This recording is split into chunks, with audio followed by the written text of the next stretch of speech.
Hey guys, welcome to Brit Indians. I'm Joshua. It's a time of the year where people will be searching to do their masters abroad. So in this video, I'm going to tell you why UK is not the best country to do your masters in 2025. Obviously, there are pros and cons for each country. So I'm going to target only UK in this. And I'm going to tell you why you shouldn't choose UK for your studies. I mean, it's up to you to do your own research. It's up to you to, come to the country. But I just want to let you know what are the challenges you will be facing when you come to this country as a student. So without any delay, let's get into the video. First, it's too expensive to do your masters in UK and it's not worth your money. Masters is too expensive nowadays. Previously in 2018, when I came to do my masters in the UK, the average fees was around £10,000 in an average university and £20,000 in a top university. But now it costs around £20,000 per year in an average university and £30,000 in a top university. I know this is because of inflation, fees has increased in every country, but this is too expensive for 1 year master's course when compared to other countries. And most universities just use the students to get your money, and they don't add any skill set to you. They don't teach you anything new. They just put some PPT slides in the classes, and they just talk about some theory stuffs which you don't understand. Even they don't care whether you understand or not. They don't care whether you pass your exams. They don't care whether you get a job or not. They just want your money. That's it. I'm not telling about every university. I'm saying that few universities are like that. There are universities which focus on students. There are universities which where they want to teach the students. They want their students to get job. But mostly the universities are just trying to get money from the students, and the universities or the lecturers, they don't care about you. They don't care about you getting a job or you getting a visa. They don't care about anything. It may be a similar case in other countries, but in UK mainly they use students to get money and they just leave them. So it is not worth the money that you're spending here. You think that you're going to do your masters, you will add a lot of skill set to yourself, you will be learning new things, but that's not the case in most of the universities. Second thing, it's hard to get a part-time job in the UK nowadays. People who came in 2022, 2023, they are still doing the part-time jobs, and their dependents are doing part-time jobs, and they're doing it as a full-time job. So most of the people who come nowadays, they are not able to get a part-time job in let's say the shops or supermarkets. It's very hard to get jobs nowadays. Previously, you go to like 5-6 shops, you talk to them, you give them your CV, and then at least 1 or 2 shops they will call you back. But nowadays it is not the case.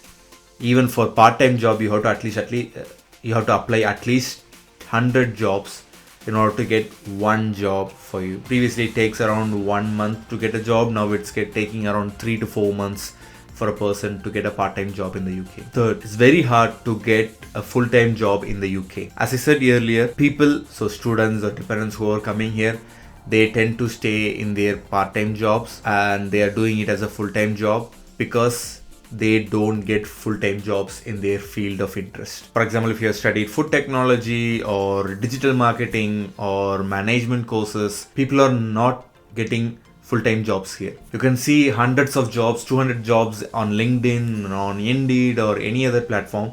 But then if you apply, you will be getting only rejections. Most of the MNCs stop hiring freshers nowadays.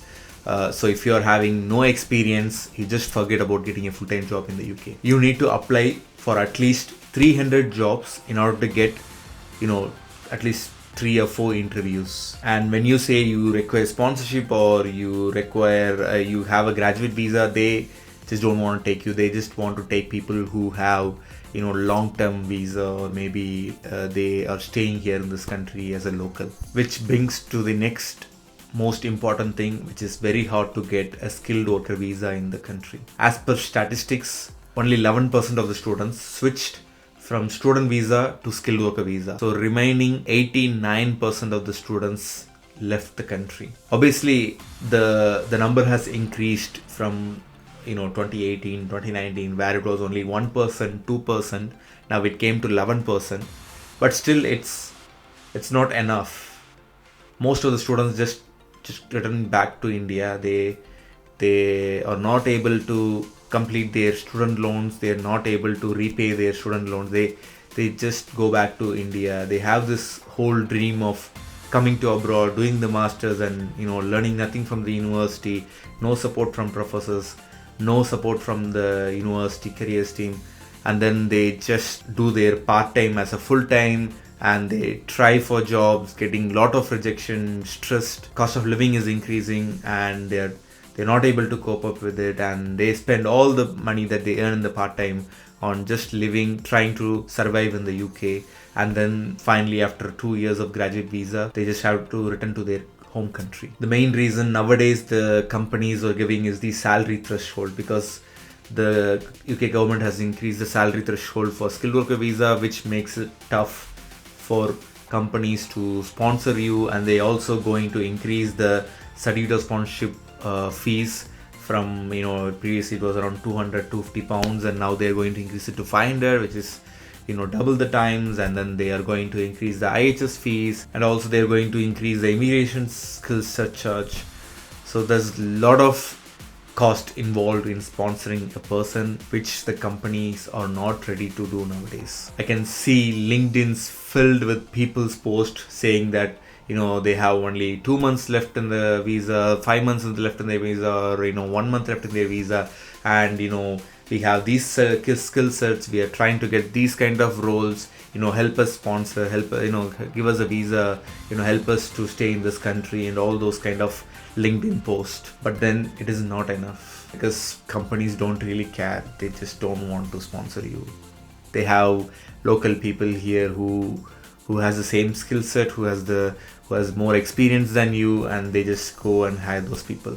It's not the case in all the fields, but this is what is happening in the UK, and just want to tell you straight in your face that you won't be able to get a skilled worker visa unless you are really talented, you are really you have that skill set, you have that experience, you have everything in your CV, and also some amount of luck, then you will get your skilled worker visa. But remember, only 11% of the students got skilled worker visa. And finally, the cost of living is increasing. The salaries that you get when you join a company, for example, even if you get a skilled worker visa, you get a salary of around 30,000 pounds, which is not enough to survive in this country, because the rents are going up, the prices, the grocery prices are going up, your fuel prices are going up, your car prices are going up. This everything is just rising.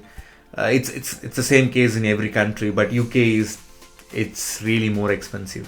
For a graduate who earns around 25,000 to 30,000 pounds, it's really hard to to get a 1 BHK or 2 BHK house, for example, in London or Oxford or Edinburgh. In major cities, the cost of livings are increasing, and for an experienced person who comes with a family, you will earn around like 35,000 to 40,000 pounds per annum, which won't be enough to feed your family. I have made a video earlier about what are the minimum salaries you get and how you can survive with those.